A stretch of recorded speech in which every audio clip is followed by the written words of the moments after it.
akawi na Ghana Water Company Limited wo mo na sone nsuo so na ya kroje maya no mo o mo se o mbe sone gadam se nsuo tata gadam se site ase no na kwamba so no bafa so aye ene ne yehwe won mani medimafo eba hospital wodi ama wo amensuro esanse ade nyina na kwa wansa ama na wagya no hono na ho aba wo medimafo de Dr. Tam da so no won se wode mere no to so ampa so yade na se betu jisu awu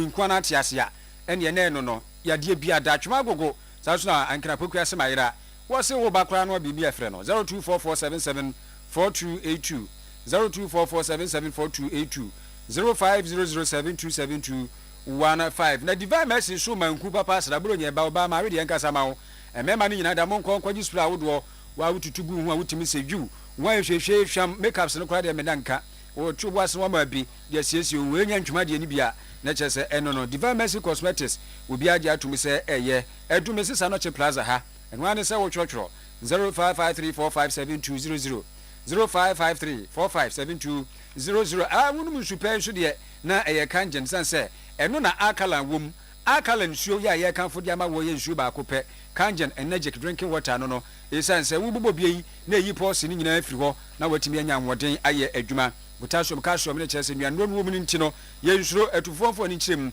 ewo kuma se brema ha ya UGC tafo ni road kwatempo no so onso onsabe kayen eye 0241449191 0241449191 na ye kai wo say nature medics ade gastomishaba gastomisha yam kro udidi na aduane ntimi nyama ye gastomisha typhoid ene oha hudo bia gastomisha mensoplus misha no so ye frichi kom hawo prostoplus misha no so eboa mema prostrate 0248778899 0248778899 Bosheba Electricals and Kanya hudo efie Bosheba Electricals wires in light in fan in fan no etimi bonyum utimi di USB shemu utimi di sokania utimi di charge for one pewe na wapade wabepe de ebefo akopra wo a na ne esewara 0322 030838 0536 095966 Dr. Mensa Herbal Center Dr. Mensa na de Samen Creatment Powder aba eboa ebusu immune system na eboa retentive memory eboa dwen no eme bona dwuma se de wo se ye Samen co capsule say co quadro Samen black powder no so eyi free ni peduane mu Samen mom power capsules bema woni tua eyaye edi amamu aha Madina Zongo Junction Oma FM Dynamo a obenya product ni bi wo ho nsanie senior high school Kofodia Old Slaughterhouse eja agina fie ho Sakrade Secondary College opposite Sunyane Presby Junction any old municipal hospital and a sheni mutakwa any Dr. Force be Central Church of Christ Kochi Kumase and also over 0532 928095 0532928095 0271 1735 51 and Kramadina Zongo John Hein on my FM ubenya bi ewo ho Krobia Santi ni mini menuaba PRC Lordy and some no entremo any and can a gun or temwa for penny and Gertrude Araba Esaba Saki Tokono na make us say when your Chief Justice be on your temwa for penny bimu then some ya some something at the Bram Zakasian Munsamno and say nipa bi asori agina sama amene no ma bi oyeye no na se ntwe ye nti sisi dadako watwetwe tonto ama aboma ame ama wi akire no na kyerese ni dibre efre ne nsam sisi yi na maame no atrese ye tete no ye tete ne fa ahode so nti enka bi ma no ECOWAS court wo no enka bi ema no wo mo hwese ye tete ne fa ahode so na no na broni beka se dismissal ya bo asam no egu na ne lawyer eye enka ne Chief Justice Gertrude Araba Esaba Sakitokono lawyer abekasa ne lawyer ene ni ayikwe otu lawyer ni ayikwe otu kyerese ECOWAS court aboa to agu a enkyese maame no nanu yapam nanu se ontimi enka na sembie dabi se oye nipa ne etiatia ne fa hodie so no a obeso ye ka bi ma no no obetimi a akura na semu apeboafo ama waka asem ni bi ama no ma na yeye. The court is saying go and file your response within 30 days and come and let us go into this matter. as for this criminal offense, it's of no use, it's of no value because you have fixed them with fear complete already. You've done all that you want to do. So who hear this matter? Let us go into the full matter itself. We take on this matter. So, because when this case was filed, the first thing they told everybody was that the ECOWAS court has no jurisdiction. Some of us kept telling them that it is not true. The ECOWAS court operates whether or not a case is pending in your country. ECOWAS court will throw here so long as it has to do with the violation of human rights, but they were too full of themselves, kept saying that the court will dismiss it because there are pending cases in the Supreme Court, High Court, and so which have not been dealt with. Now that ruling has gone against them, that they should file their process and let's hear the matter. Rather, they are talking about this, excuse my language, useless ruling. What is the point? But what will that achieve when they have gone ahead and done everything that they wanted to do on this? Lawyer ni ayikwe otu nkane Ghana temwa for penny Gertrude Araba esaba sakitokono lawyer na emfifi mantem ne di yani kire ne kire se asin fusu ye frɛ baabi bi habitat ye hono ezi school bi ben hono a abamu abi ene wo se osua se de si twi track ene ne se etefa so a meka sai kikiri maame bi a wonam ne baabie ye a wono kra de fosu ene wo ton wo yiji mema box abi no otontone ya kwatua fa no so sei ama me kasa yi ma me na to na nanom ewo ensia do ma me Gladys Mensa na ni nyina mu no Benjamin Kwafo ya wonya emfie aduonu ensia ya ekoba se wono mom enana wo kire obi a ye frɛ no Eric Akom wo me eru nyina abonyenya awrɛfo ni hwehwren akutakuta won mo pa sam dia kodia posifo nsem esanse se de siko enwan koyi na bra track ne ball ma me na dance for mani atwa mu akire se etwe ne yire de ne nam hwa na kire se dan bi esi ho san di ko nu dan nim ti track ne na ado ho popra sa no ti dan no so na wadwiri fa to agu no wiase awreho omanfo ne adansefo a ohunu ye no eboyisi kan na sifi ha no tu ya aso de ko park hisu nti se break ne ferry no de me hu ne esi ya otimi direct ba ha si sisa na se sisa na nam kwan no to ball okay ne wan se sisa na da ho so accident me hu nche 3 weeks pepe ni na America kwanya accident obre me skuma kwan no nti me hu ye ne de me yemu ahini ankasa me yemu ahini pa ba na ka no so enokwe ehyedan no ya mti awrade na mti mi pia behwe na sese kana pia no abewula ahase ene shem ye hwe na sister bi so da ho no na moja tunanim ngina wa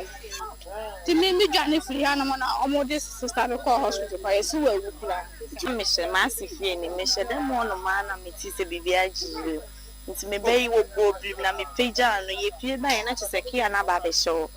maame no omode ne kɔ no na nanim na hyase ehun na wulo ye nti na ehun na nti ne ye kakra nti omupeja no ne pon ne ko ne chise na chese ompo hwa ya no wu ya sama omode ne du ono ha sei ne train no nanim na train ne de ne ba ha no se beto ho adi hu abrɛ ye pan ye suro se osuma ye kura se ye meje se kan wa ya me se member se dan ne so akla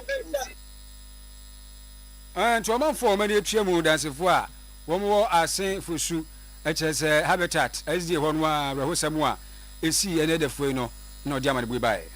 yentu so e bagana beda dadi asam no so nya da ene na vanitatum omnia vanitas yes re so ye di akone aba abro ne be ye papa ye ne papa ne nyina ye ni nyina no na ye kai owuo momento mori kai owuo da ho emma ye Temo community 22 ebe aferiwa farms enkramantem na obi ahye ne ho akonfo odikro Kofi David abahoma no so odikro ye na ba ne sen na papa wanya mfrinhia aduasam yenu wo hye ne ho akonfo obeba na edi nkomo ene na eno no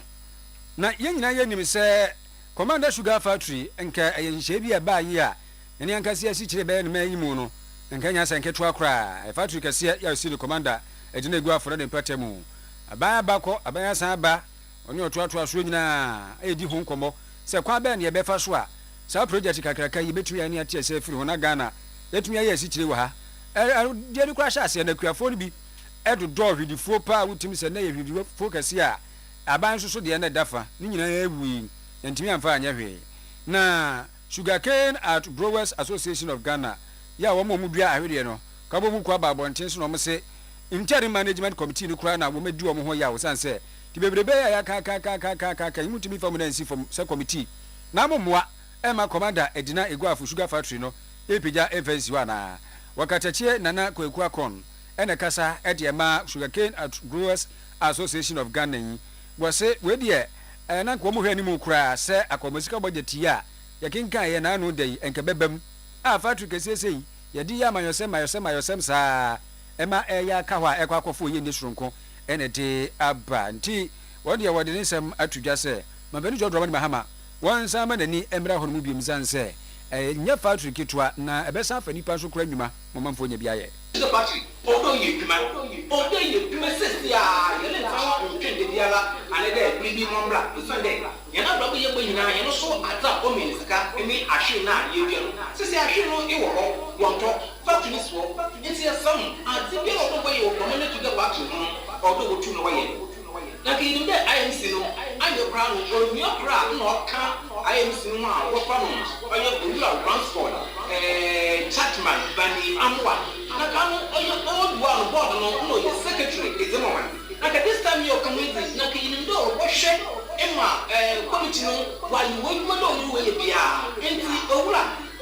oye bani amwa ndo ko no owura transport no kwesani na so committee no one way di hwembo pa ni kasa ko fa AGF opposition no wa kasa ko community sugar factory no na nde say NDC government aba ne say IMC no okano ne so do budget ne say IMC won twno wan for report an ko wan na se budget ma no kwesani IMC no we tie hwembo enti da yer kan ni na ne dey say community sugar factory no ye mu do obenye dwuma government ni special initiative aku biala wa hihye ede aba no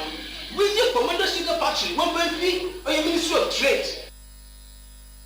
okatachie nana kwaku akon ena motino nka no ono e kasama for the Sugarcane at Growers Association of Ghana woni a wodo ehwedifo se komada sugar factory no yensan mane nyina ne na so bi mu yentua kase no so yenkwa Western Region atoye montemu Managing Director ma Ghana Water Company Limited ene Orura Adam Muta Wakilo wase Ghana Company Limited omone mining companies ye dwuma ku ahodo bia e wata kampo temu no ebedi nkomo ene say wo hwe wo mo amana wo no mo wa ensuo tatamu pa ensuo no baka say ensuo kama o betimi a treaty chese o besiesie ensuo no kama no ma supply ama o man for mo takwampo temu ho no se de be o menya nsu kroje ede aye wonom no ma Honorable Muta Wakilo ekobo entoa ewo bonsa water treatment plant wo takwansu ayem krusin no emo ninsem ne. From here we'll be visiting the mining pit lake to see if it is possible we can tap it from one of the mining pits lake to this. And maybe when I say mining pit lake, people might think that it's contaminated. This is not the treatment part of it. This is just the extraction. As the mining company extract and it goes deep, they sometimes hit aquifers, which are huge reservoirs of water, and it's quite clean. So tap from there and pump it to the station. That's what one of the options we'll be looking at once I'm there. So you tap from there. Now we'll have a booster station there. We pump the raw water to the treatment plant here, instead of going through here. And once that one, the turbidity is like less than is zero. As we have already done some work on it, turbidity is zero. And where it is, illegal mining and any other activity cannot affect it. Enti ehwa sam no. Enti bonsa water treatment plant no. Samati ayatum fi se gadam sensem nti ama eno so ayebasa te se ba ko a e won finfi mantema na no wono koto mu no en na ama wo susu se yemfa sansuo no eye mining fo nsupa no mo de mo nsuo ne ye yɛmfa and supply amanfo mo ho na managing director Emma Ghana Water Company Adamuta Wakilu kyerɛ sɛ bonsa water treatment plant no wɔse sɛ deɛ illegal mine gadamsefoɔ adidi ayaba takaya wasɛ no ma no ɛnya sam ketewa koraa nti wɔsɔ ne contractors bɛyɛ ho adwuma na watete mu yie paa na aboa ama nsuo no a wasɛ no wasan ayɛ ne yie bio. Already indicated we're calling back the contractor to see how he can now come back and do the work. But while we're doing it, we look for other alternatives to making sure that it doesn't happen again. Or we have a reliable source of water from the alternatives that we are exploring for it to continue to work irrespective of the challenges that might come up. The past 3 weeks, Bonsa has not been able to treat water, and it serves the communities towards Takwa, including Takwa itself. So that means for the past 3 weeks, they've not had potable water from Ghana Water, and that is quite worrying. So as we explore by the end of tomorrow, we should be able to come out. What can we do? What are the alternative way of getting clean water for some of our treatment plants to continue to operate while government, as it is vigorously tackling the illegal mining? Yo, Honorable Adamuta Wakilu, managing director Penya Oda Ghana Water Company Limited. Ano. Mampani John Dramani Mahama ena ekasei na watches National Cathedral ya mampani dada na dada kwa kufado ehye senyankropo ye no adom na sa tem no obabeta kunya se mampani obesie no na nka ehia se biogana fo adwen a wo se wogie okeka bomu na fei opekwanpo obefa so obesi ewa abra enkonko ka wo se de aka hoyi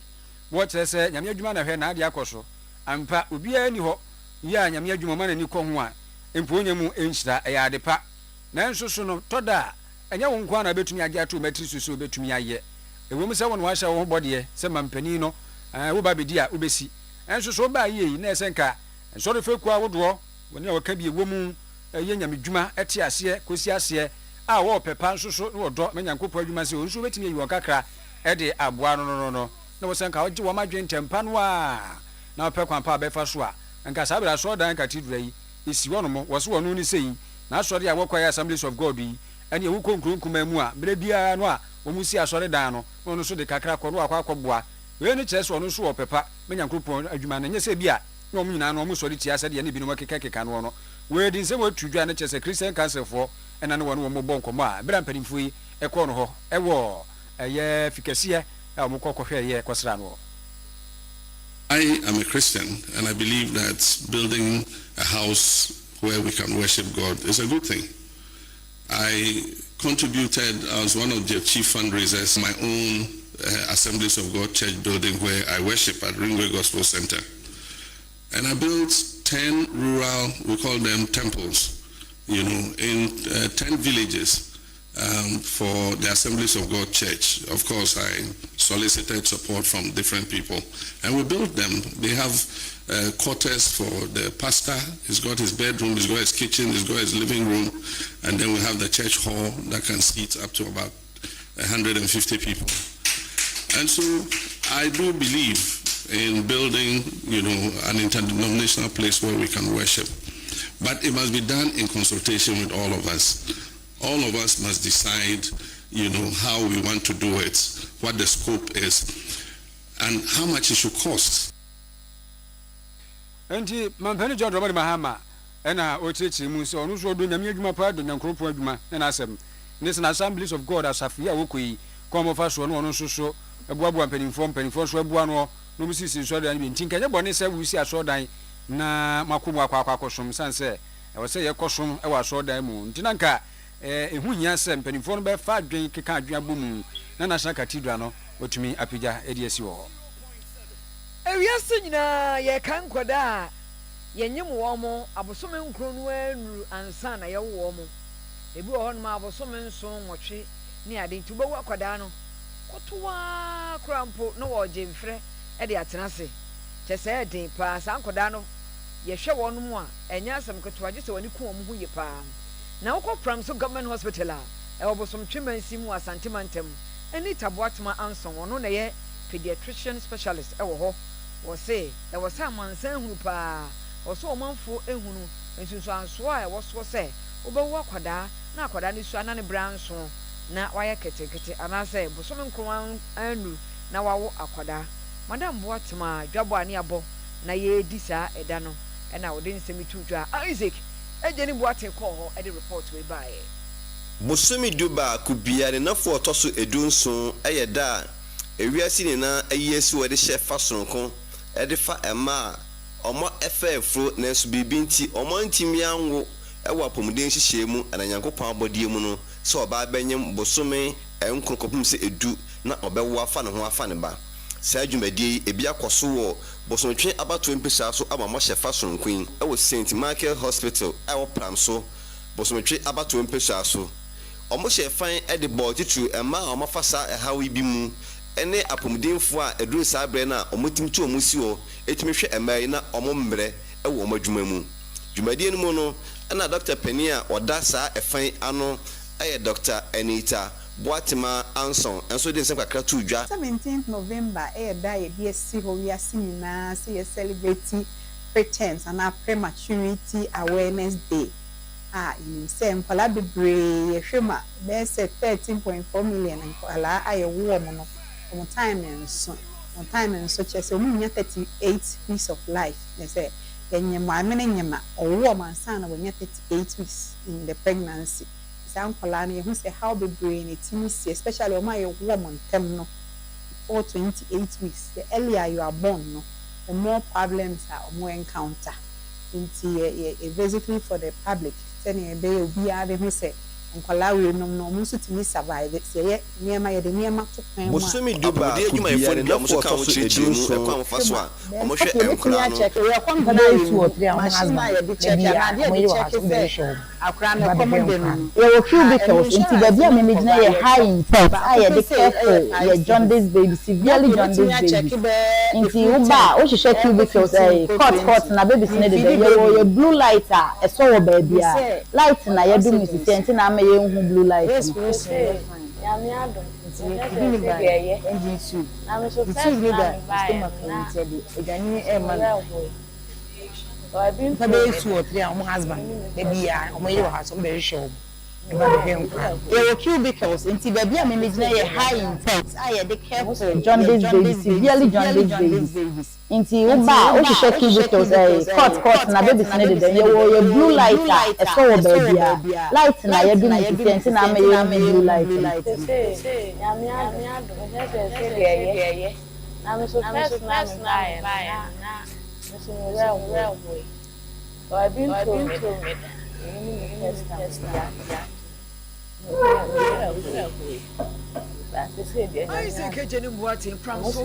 Hospital no de nkra by. Let us say that's why but enkwada wonma pomden no nsem kwada no ayegusu ayekase toda na ya wonu kofiri kwamu premature no nubo nse enwe yanketenkete pa na nsoso ene afidie ye ho ye friend incubator ye dia kwada ne kowura mu a na aboa no ma no timi ahomi yi na kakra bra bi beba na peja kakra itimi ni film na fi aba atasefo so asa asisu anya nkwa atena se ne na pani ya neonatal intensive care unit oda no e wodo mahinkru presby hospital e wo bono mantem ni mu ni madam anapoku ade atudwa se we di obekoto asre pa woni onsem obi ene aban se incubators no wo mu hia dodo no a wo se enkoda ye wo mu no wagye mu be se aduonum ye 50% ye be wo mu e hospital no a wo ye sa premature no ododo no enhye de nya incubators ntie boa ema wo modwuma no eye den pa e de ma won ye toda ya na wo mo brepa no no wo kase ese kura na ka hutwo ni abehwe a incubators ne be se dumienu emu nso pe ena ye adwuma what eba ne sa no a emwa kwa bia so Sese de ye hia incubators kanene wo incubators pa but ache mfie dukura pa ho ebi asese ebi wo hokra ne repairer ne ba wo se wo ya enye yie because ye twi ne condemn ye usua because afibia no ye admissions a ye nya na emu 50% e pretense incubators ne de ye usu pa pa enti no ne say ne won incubators 12 ebi asese ne aka ye use be 5 or 7 enti no ye nya incubator ye ni beje pa na aside that no see ye akra na so kofia maame no nkyerɛkyerɛ ye de ma no odi so a fa so bebre wo so ma no KMC kangaroo madake o kyekyerɛ akra ne hye wo bo na wo maame no ho hye wo no aka akra no wo ya etesese ne oba hye incubator mo no no ye plug light ye nya ne hwe no ane so do oba na hye wo bo ene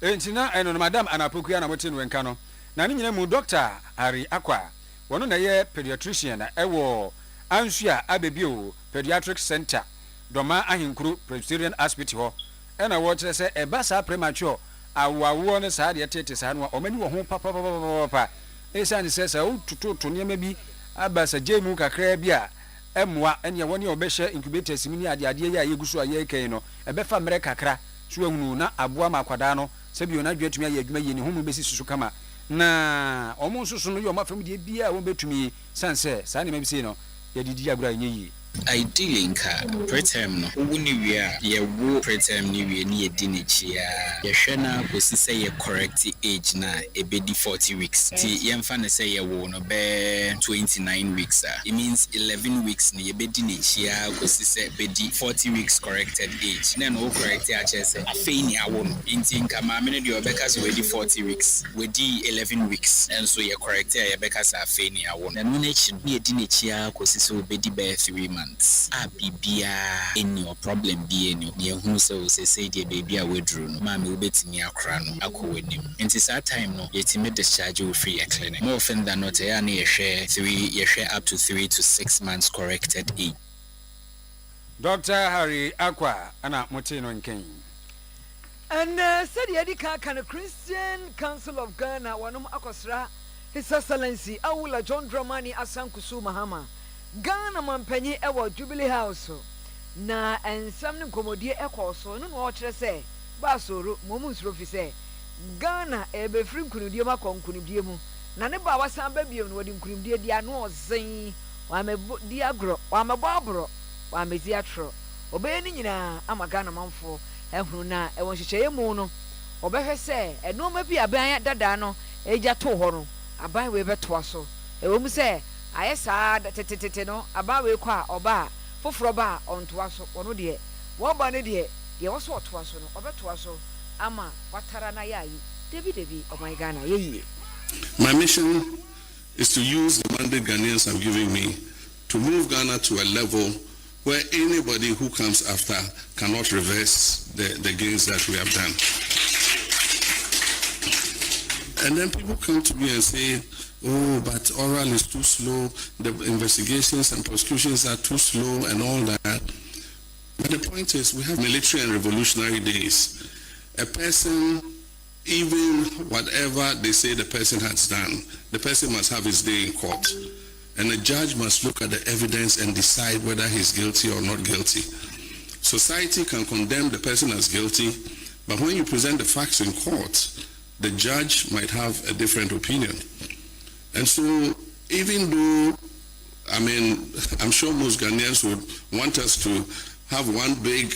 courts, this thing, put them in, and then in 1 week we dispatch your case and then straight to Nsawam and just keep dispatching them. We have a constitution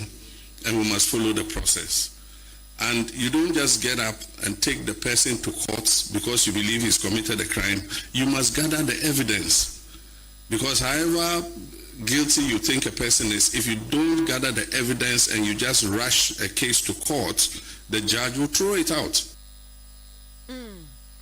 Say ya na nkrofo hwe ni mu se wono ma manya no ma yeni mfa wo mo enko court wana se yentwe wono maso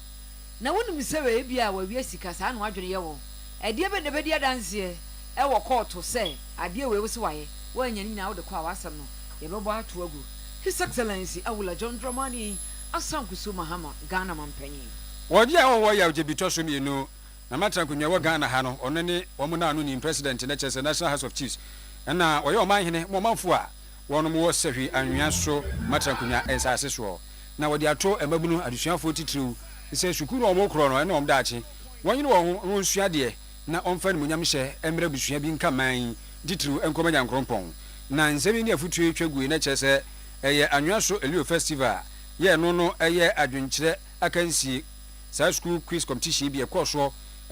senior high school ahodo a no entem na ogya ho to so mienu wo bɔ adesuafo no aba so to aso no wo kyerɛ sɛ titiri wo mu di nkunim awaso STEM SHS o ma ya de pa na on to koso. Secondly, to build confidence in you. What it means is that it's not about winning, it's about taking part and having the confidence to answer questions. In life, when you are always prepared, you can be confronted with issues, and once you are confident, you will be able to answer the questions confidently. So once again, I say congratulations to all the more participants. Odia o ya ojebi to so mienu na moten wenkan ono he popropo e wo se hwanwa so matankunya ensase so mahene eno no president ma National House of Chiefs e wo Ghana ha na che se wo to aso no na ho akwakunya se Western of Mantem no pani ohwa adusua so e na ni bonyam beta akiri nti otinu na misini bai e ye Richard Kwashi agbanyo na ono so to aso e bo panifo he dwumadi wi aba so pa se bra no wo mo ye nanye se agukansie kitua na omo ye no ho no imu edopa na disuafo no so nyire wo ho ntonko so sansa ayafutuo kuru ya munyire mo ho na munhua de munyire mo na munhua de nye se de ka dada amsa kwa sanse ni mo we se ni a won pa this is serious na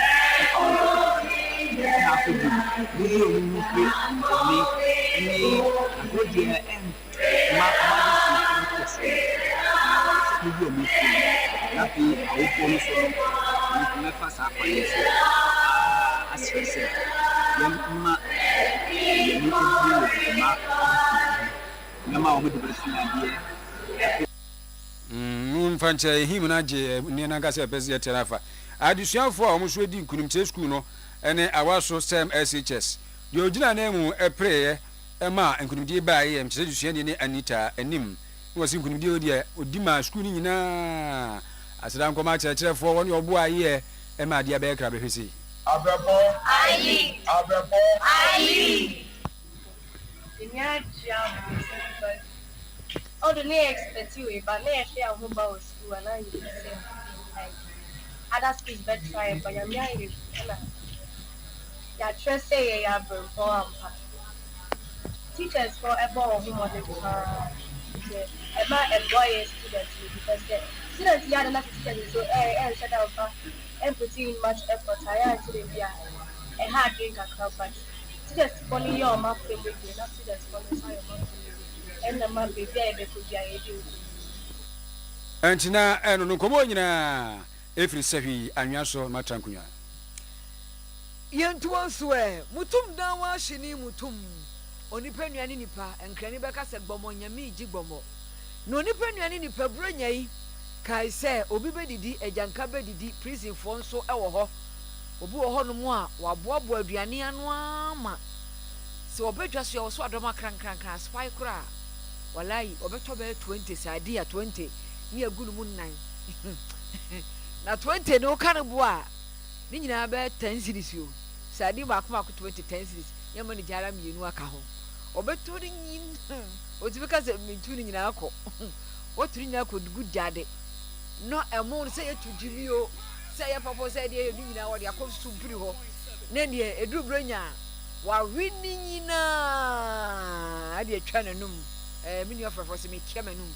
wo de kia nanum ni refi say obi hia bi a obedie na wonu say OBS Oyerepa breakfast show afibia no omo ya adoye omo ko ne duafo adoye eno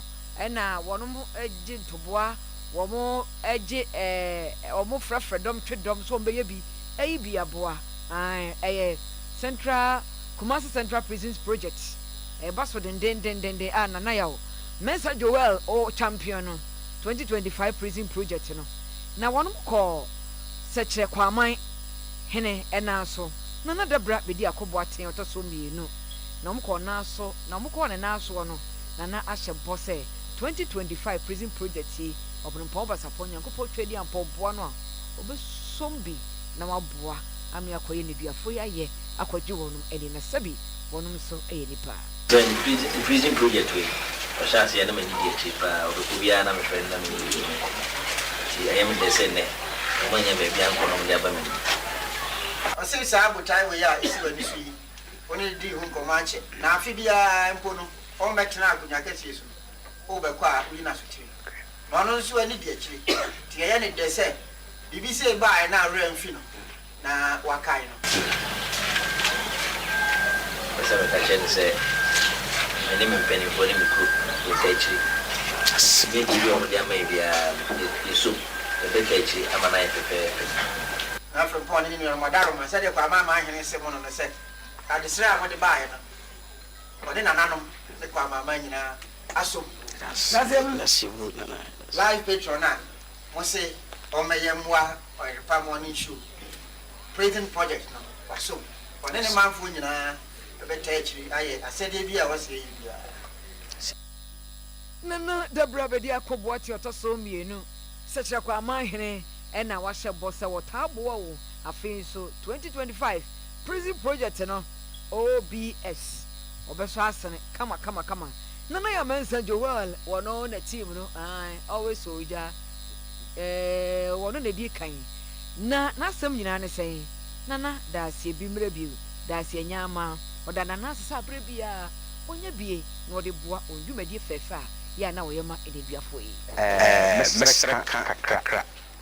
enidium na yadamas enidium na mwasi yura na yama no yeni so September asa baby anga beka se ode monko mra kra ye kodwe hu na yura kire do a in fact mani so pa na yenso yewo hai yebesre nyame nkwatenten amano ene ahoden amano na ne pensu yi nyame ama waye de chenso ama kwa maman na yaba bedu ha de yebesre yewura se ya assure ne se ye platform no timi wura dwumadie bi e fa ne impuntu bi e fra kwa homan hu bia minimum team ya je aboyebo ye be ye ne se je se o man adwuma nkasa. Nana Mensa Joel, one on our host to Oyerepa Breakfast Show, OBS Jumedia, Omoye 2025 Prison Project Jumedia, which I say, on Bako Akwaje, Enedia for any. Oyerepa 100.7 FM stream, I can't see anyone negotiate the MAO, the Bibian and Biano, so Oyerepa Radio and Quadia Facebook, Sanso, and 100.7 FM a YouTube. Rashaba Jenny, Momon for War, Okako Central, and Honorable Patrick Abuama. And was 1 year working can say NDC for ama memwa ya kono sei amanyosema ya kono Ghana han wo so mboa na amayosem anase nipa time ayofo akiri de ebire bia adwenu tumi sisa na afipibe no ene adwenu ansia komasika budget ya no da opani atofo sen kinkan ye no ene be kire se NDC for modemo ekoyi ya ine nkofo keka se wono ho ya kono anase empono se ebe kose no nchechiri mu a wode eto aso de wo kire se eye bosha wodo the here say we betimi edu bosha so wantumi ya ni so de a ene na Ghana fo no se wabetu futuro ene de gu wonu mani na no nso so no untumi nsa nyina so twe wonu madwene ensi wo su biem sa chenchena che a wonu amemwa ya kono enu ntikura no omanfo sa hwe wonto ababiem ema Engine sir, Benini. Oh, and you'll be able to reach number one. And a power so attractive. To me, and my nipa drift. So you'll be fair. Yeah, to me, a better. And this year winning elections. Obuoha, Opeso, Oka Bam, Obua, no, spokesperson, and no, generally, a man of gold board. Fair. How much they say opportunities basically also to be creative. I don't just say too attractive. Opportunity number. I don't want to drafting growth. Yes, on my idea, I don't just say attractive. Opani Patrick Abuama, wono ena just say oyo Kankwi Central, Mrashe Bidwani, eno. Yo, University of Cape Coast, Yapoyi, ewo akachi a ohwenkuntabuo akenkan ene said ye oman chichire ne ne kankro no ho hyehyɛ nyina broni beka se Department of Data Science and Economic Policy. Na womo trase no omo fa adwen panyin fa adwen na ono obokojo opon kroma ewo hobi ofoase ayerebi emrahye badwani no okọ emrahye badwamu nsuso a ranking member Economy and Development Committee was say Ghana aban sisi aban oman panyin John Dramani Mahama ne aban womo dwumadi ye flagship program 24-hour economy ene feed Ghana ɛne ne yɛkeka ho mo famra mɛto ho ne yɛhwɛ mu yi sɛ da bɛn kontabuo mapa ɛbɛtumi ɛdi akyire ɛfiri sɛ kwan a wɔbɛfa so ayɛ no agye sɛ wɔde abɛto wɔn anim ama wɔn ahunu na wɔn nyinaa ahunu sɛ ampa ɛyɛ nkonta kronkron anamɔ kronkron ɛna wɔtu ɛde adi saa adwuma no ama no ayɛ yie. Till date, it hasn't come to Parliament. In fact, not just that, there are about 11 programs our government has launched. A Great for Accelerated Development, Feed Ghana, Nkoko Kitinkiti, Big Push, and a few other programs. We've been asking that all of those programs should be brought to Parliament so that we can start the oversight. Not one has been brought to Parliament so far, so oversight is also challenged. But if you had the benefit of the program document, and why it's important is that when they are made available, you, faculty here, lecturers, professors, you can now interrogate and get a sense of whether or not these programs deliver the growth that is being promised, the jobs that is being promised, and the transformation that is being promised, or whether you can even give feedback. But in the absence of the actual program, all of us struggle. We don't have it, you don't have it. It's only the government that will tell us that this year they will create 800,000 jobs from programs that we haven't seen. And so, again, let me take advantage of this platform to urge on the government, bring the program documents to Parliament. So, Yo, Honorable Kojo upon Nkrumah. Na Dr. Sharif Khalid, our economic advisor, Emma, Ghana Mampenny, Abedi Chino, Jumedie no ase. Na what you're saying, Shano, any panaye, and no maka crabby ewo mu. Nanso, o Mampenny, ewo.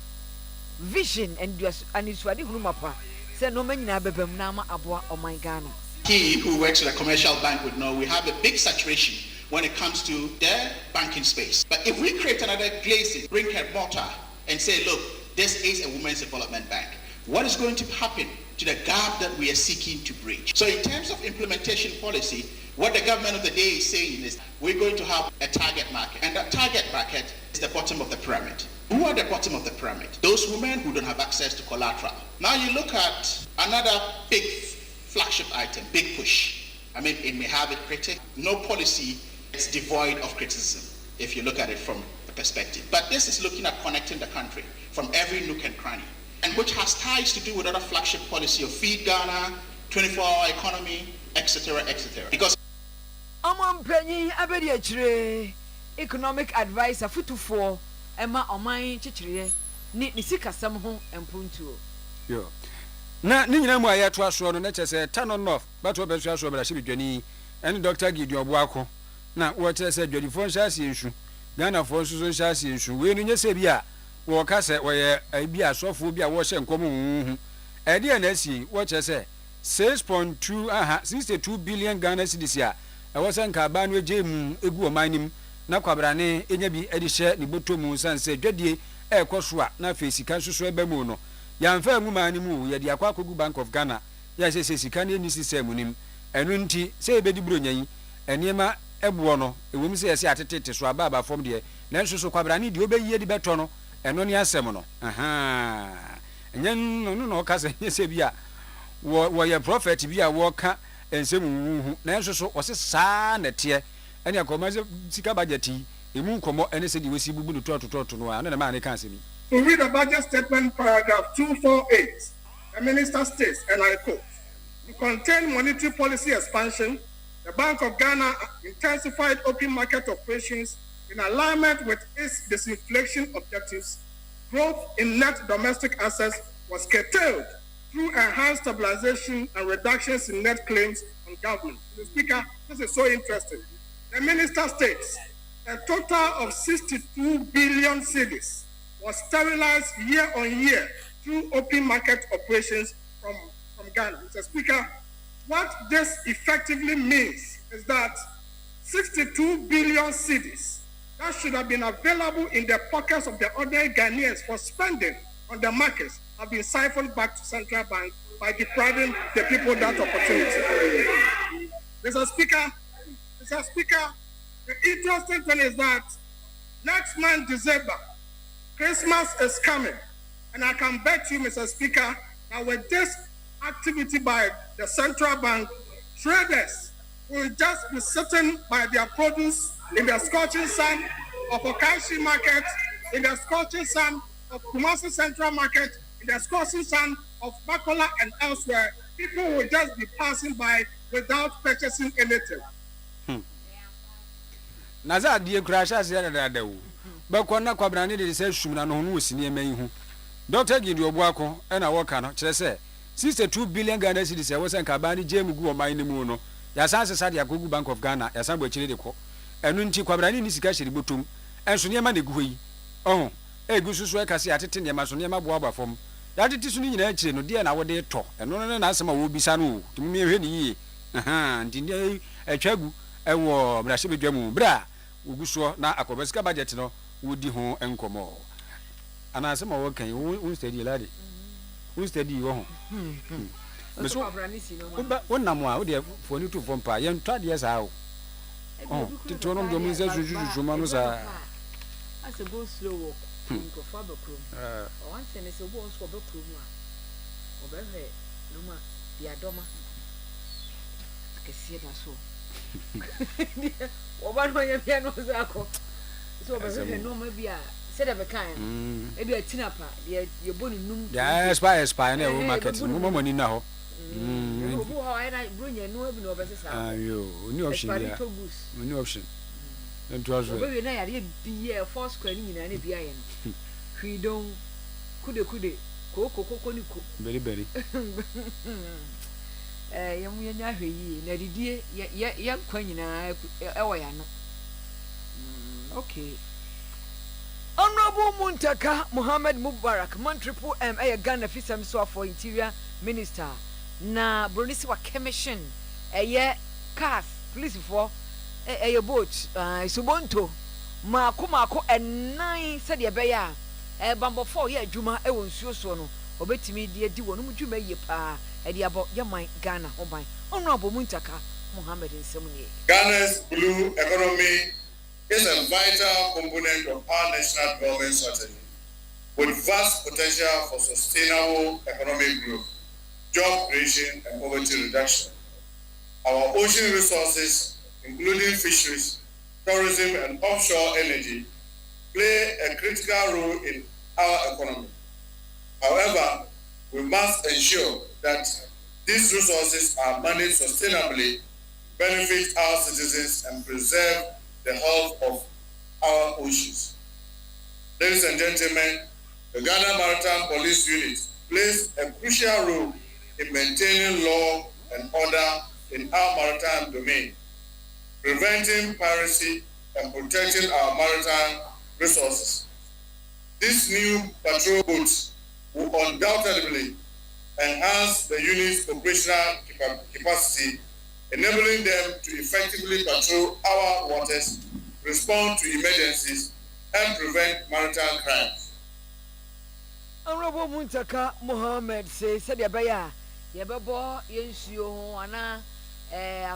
Rukasamoa, a fence you saw, a Betima Boho Binty, and Sansubonto Nino, or to me, Ediaba, Ebeboa, Ejumano, or a Christian Teteohono, where IGP Ghana Police Ahene. Ose abanye kai komi aban ku yi kokari aban na ya de se odi subonto we aba ebeboa ama abambofo ya adwuma e won suso no akeka won ho anya ahoden de ne den aye adwuma no. We undoubtedly strengthen our marine police units' capabilities, enabling them to effectively patrol our waters, respond to emergencies and threats, thereby preventing maritime crimes to a large extent. This acquisition is a testament to the government's commitment supporting the Ghana Police Service with the requisite tools to guarantee the safety and security of our citizens. I would like to express my heartfelt gratitude to the Honorable Minister for the Interior, the government, for their unwavering support to the Ghana Police Service. IGP any over Christian Teteyohono. Na se bedwani ono so achimoda ene Alexander Kwesi akwa. Ena wode sobo aban bi. Aban no sobo de eboni nyina ne se ena no da komezika budget ya kenkan yeyi. Ase ya nhye da hunu si etwesika botin bi ya sa e de akọ National Health Insurance Authority. Emche National Health Insurance Scheme atraye ho se yemfa nkonko bo ono ho bra. Ene ya se adwini nyina kwa akɔgyina mahama ke enti wɔ se NDC aban wɔ de boapa yɛsɛm saa to Ghana futrim de saa mahama ke no aba bɛhyɛ National Health Insurance Authority anan indeed. Private healthcare people were going to receive their monies, and it was actually going to help generally healthcare delivery. This year, this figure has reduced to 8 billion. And then you are looking at a shortfall for 2.5 billion cedis. So you want to ask this question, that what is going to happen to the primary healthcare projects that is also in this budget? This budget is asking that the government should start implementing the private care. It is out of the same 8 billion that we are going to have the Mahama Care, 25% of it, like it used to happen in the last budget. So, Speaker, a lot of people are wondering whether it is whether it is the intention of this government to collapse the health insurance, just to make sure that Mahama Care survives and it stands in the name of the President of the Republic. And the health insurance for musica no swatia, Comesica budget no, said the ABC and Nunti, one said on Tiasia, say Mahama Care, no dear across room, Tisa, I give you a debabu health insurance in a dia, and your penialess Akosiaqua, and the Gusso Casan Masiba Genuo, Achimda, and what was one. Was any for baby crashes with issues? Why do you know one Tiasia? I did a 111 no way. Mampeni George Mahaman and I by said, Womo Baba is hospital for cry, original hospitals. Because under Agenda 111, the newly created regional hospitals were catered for.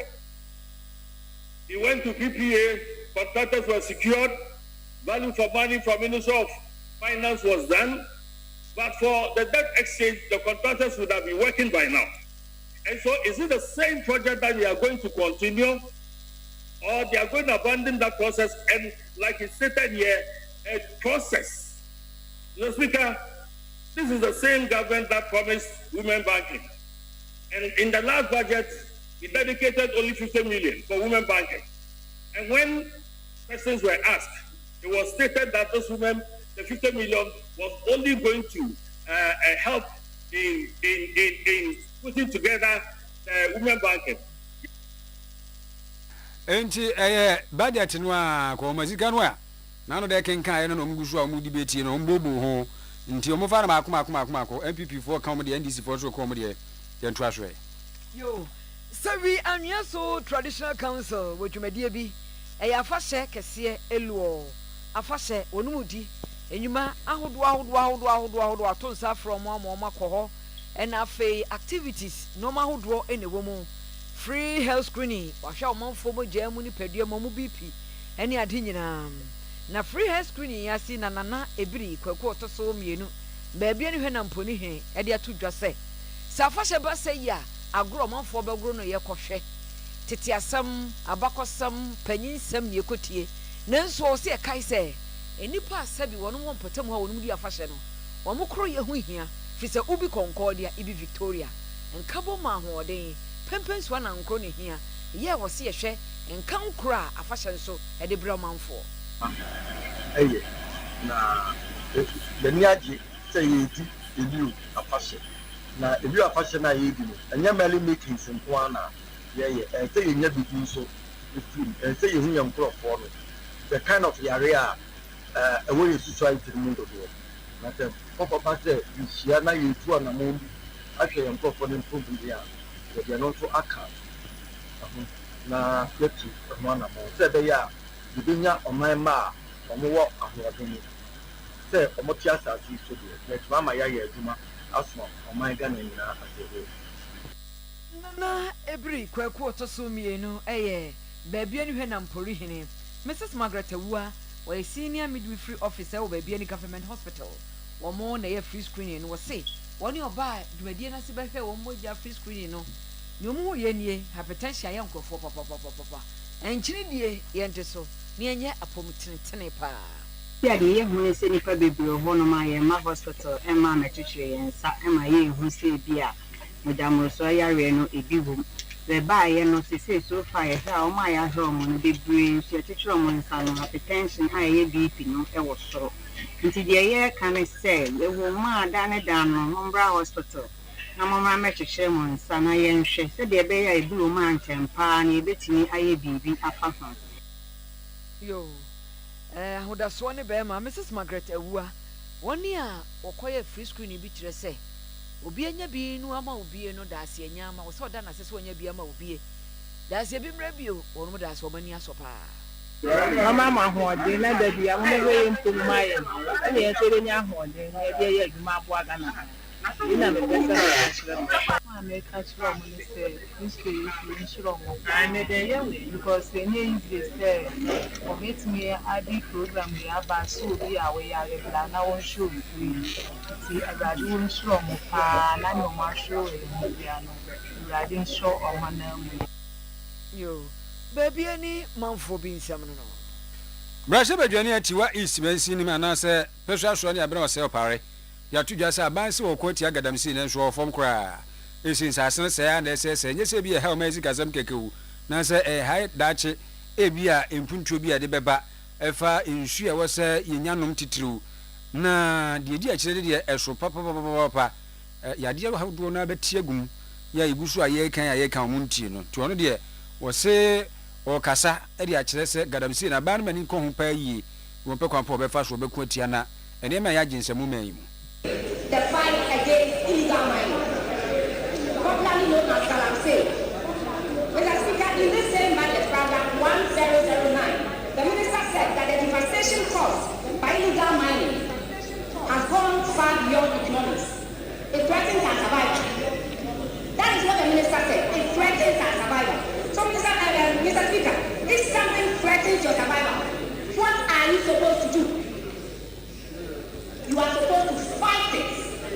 to make sure you survive.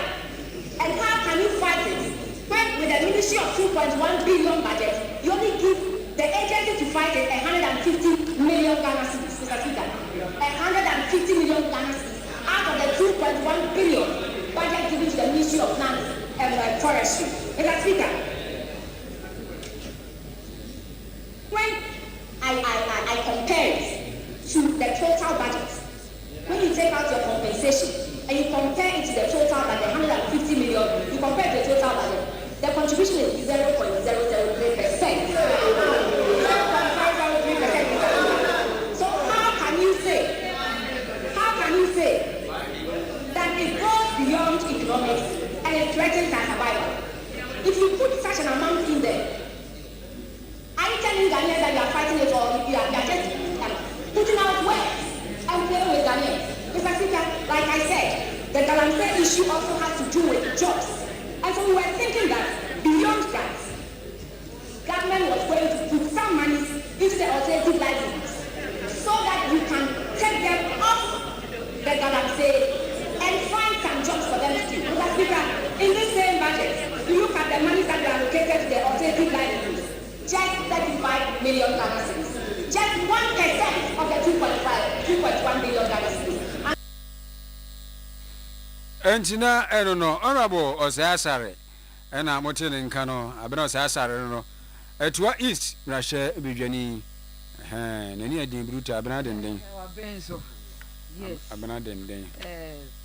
jumadie bi baso e pa cho partners and pairs na e pa cho sawo pe oba o pe be ma ware atie wo yere mo ya wafo amuntie e partners and pairs jumadie e baso a ye ba be Kenya awade mu awade no aben dada ye be ka ne hye wo pese odo no ye mo a eno so ye be kentiri mu amamo na fe ya mamo fela mo de be ware fela be ma awade na ye de ne ma aduan ye se mo aduan connection chese mo mra me ma awade no ohun mo be spark awade no enshine ho na enye de na wo ye single so abetumi ababi fi se bia obenya wodofo owo ho no ye Promise Broadcasting Limited ena di dwumadie ebre wo baso 20th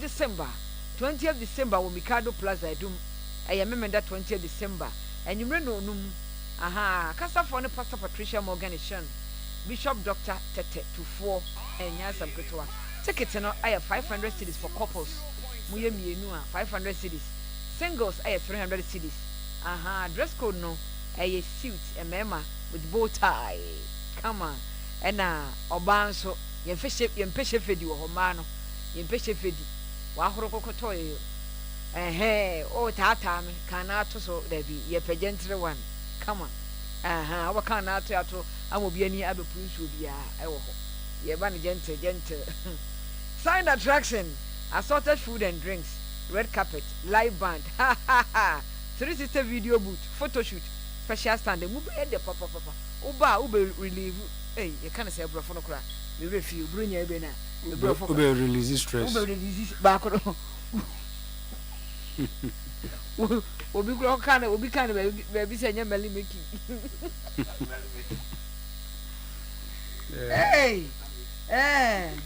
say any extra making for more information for 0506 044834 0506 044834 and now Pablo Oyerepa hanum ba Promise FM ha Oyerepa TV abebu semu ye 0249 725 015 0249 725 015 na 3 bedroom flat ye here bi pa eh 2 and 3 bedroom flat ye here bi Santasi atasoma so ahojo daban Sokoman TUC Tech bomb so kentin krono asokwa atonsu yempe agent 0245 911 009 0245911 ya kwata frenu nkitu ano nse mama Faith de se de wosi bo adwuma e wo Faith mu party clinic sisi no wagi obia atum se yade de wono an behwe no wasa e de amano na Faith mu party kese ye di uhye mfidie mu a ehwe mu no mpa abata ato enu nkitu ani nti yare bi te se stroke infertility fibroid diabetes pressure nkwamwa wo fom oyem kekaw yade na babruta pressure ni di babie mesrewo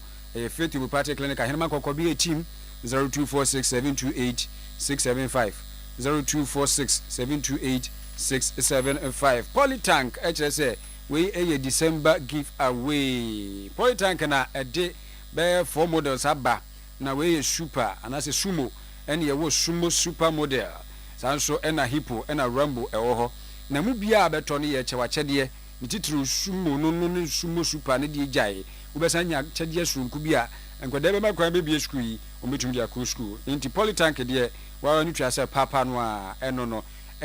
kogina ba bi nkokasa wo koto ayi tank no na wo ye ni mumu ne de tete sa ne da bi omso omomu nyi mumu wo de buanan ne ko ba bi a ho no ye ton Polytank no ankasa nkutuaka kama na kire se Polytank no we eye de omde mayen burunya busumin time with destiny Oyerepa TV my child my prayer conference episode 3 na duru ho no na se de mu amu nim na kwadabu ana so odin pa che kawura ye di akogu yi kwase adwaso ye ye bibie enye yi so na so de bibia na so twetwa wo ka bibia kire no wonte so no entibra na ye nkamum ne mo mpa ye se de akwada ne ti bia ne sunu ne ban obesesa so kwadabi kro no a wo fa ne manie me bia be ba fi hwe na nhwe ase di mu bi ya wura no ni nyina mpa ye ne be ma ni nyina kro enu ti che no nso se busu ewu mi ni de to so aduonu emienu ya eche se nche so ehunu na eduru ho no nwotwe mpa mu anopa ebepem no mienu empa mu ewigina no legacy hall asafo labor runabout kumasi a eni total for station ni di hwani mu apostle Emmanuel Miako na dwumadi esi na aso na afi empanimfo ni asofo mo nsoso eba beboa na ekra behwe bo shebe electricals Oyerepa nsuo Express Group Travels Express Montessori School so for Requeba Center and legacy hall omona eso asene mumwa ne na ye hunu nipa ya wa yire na de atia ni se Nicholas Apakwen Mahama Nicholas Apakwen Mahama anya mfi aduonu mienu wa yira esre so adagya eben azumlayofo no hono wote na we nipa tuntum de to so dunsia pepepe usumi na chese enura chi ya mu ho ba bia no mienu awigina na Nicholas Apakwen Mahama wo free we student e wo ka university e kina pen bia da ehunu ba bia wa frɛ nti munyi adom ahunu a Fanima police station bisibisa ne nsɛm so ahunu nti san so afrɛ 0545006873 0545 006873 and that's 0246 513 503 0246 513 503 na no na ye de to so du miensa ena maame bi edi sika bi aba oso ofa no fom e wo segulin ha ena wo fa no enu nti wunim so sika bi ayira wo warehim apase bi ebeye adwadifo ma ne bi di azaze we se de esi achichem ibi ti hwe ha ibi nan hwe ha ene se de esi aye no a utimi se adwadifo ma ne bia nti udi be chichirim sika ayira de to so du miensa 13 November ya no kan wani bra ha be chichirim yi nyemfo ade ma san se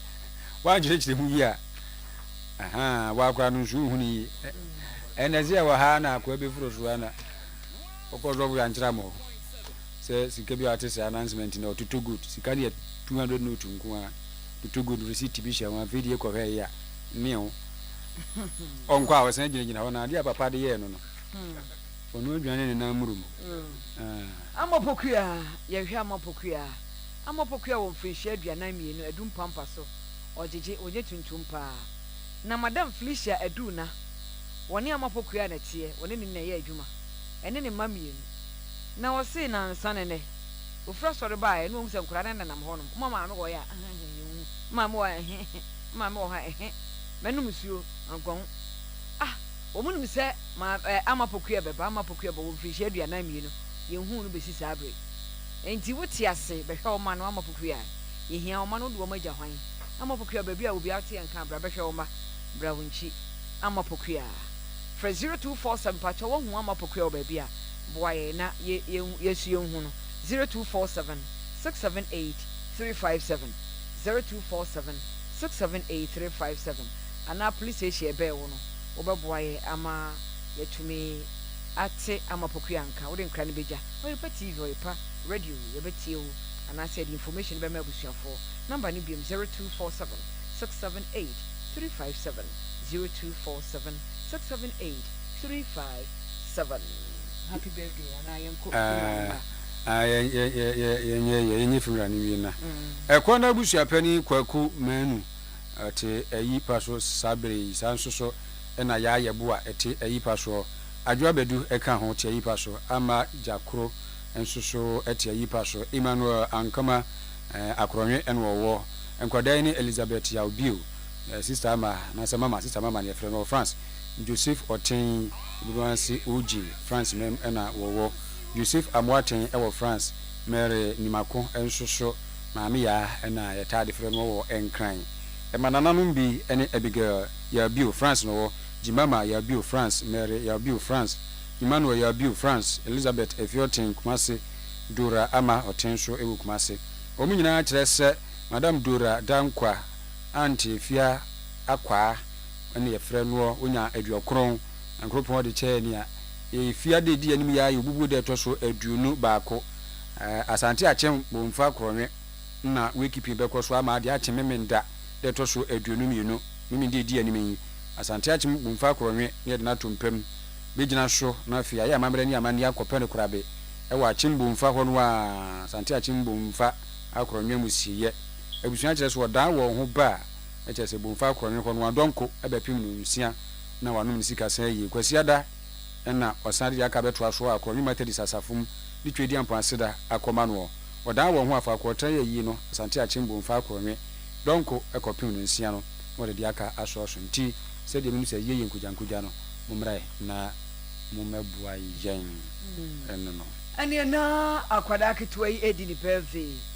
Happy birthday to you. Happy birthday to Abna Efriye Ochre. Happy birthday to Abna Efriye Ochre. Abna Efriye Ochre, happy birthday to you. Asokwa municipal best farmer neba eno. Ose the first born to a down and nji agene no. Nyasam keto happy birthday to Abna Efriye. Little girl, happy birthday to you. God bless and your man. Happy birthday to you. Sansusu na happy birthday shronkwa oda papa bi ankoma ma me sewa abuaje henche obey lawyer na efire busuafo ni nyina ho mia me wofa ba ko pe uncle Tom Sludge ɛna ne ba bɛni nti enche lawyer bebe fi binya lawyer we fi ho aha nti Uncle T Tom Slot ene enwumere obaba ba akopɛ na me sɛ wa aboaje ye ma no happy birthday na nyankopɔ ya adom a nana adani agei tosumi no agrek wa maase utumfo adom nya hene ne 1 week no eba so 27th ya besi ya wada enu nti yesere momra nana de otia se do nipa nti da bia yeka ni wonu kuraje ensem momra na mabua na watwi dadie enye krabehwe nti nana de adi agei the second tumfo adom nya hene agrek wa maase ehene eno no 1 week no 27th yemfa se da Emma Korea on the same anwumere na ya pepra dwa moaten oba pa prisi na pokua Docas Jimmy Cliff ene woni awaka nyina kuafie oyokoba mabo ya chidom kama fe yesu aje bre esum ye yesu re mampani abetransi sofo boy iti sofo boy de why na ready yase baba ne se de mo nya ya obesama mo wo boa kra wuni madwuma no ye bebbo tum de me did the crop ya sante me pa Piercy Ladi Domino's Vobiscum Eradia Sum Jinkan. And about you okay there. We maduma. Bibiansi. You maduma and Casamere to be friendly.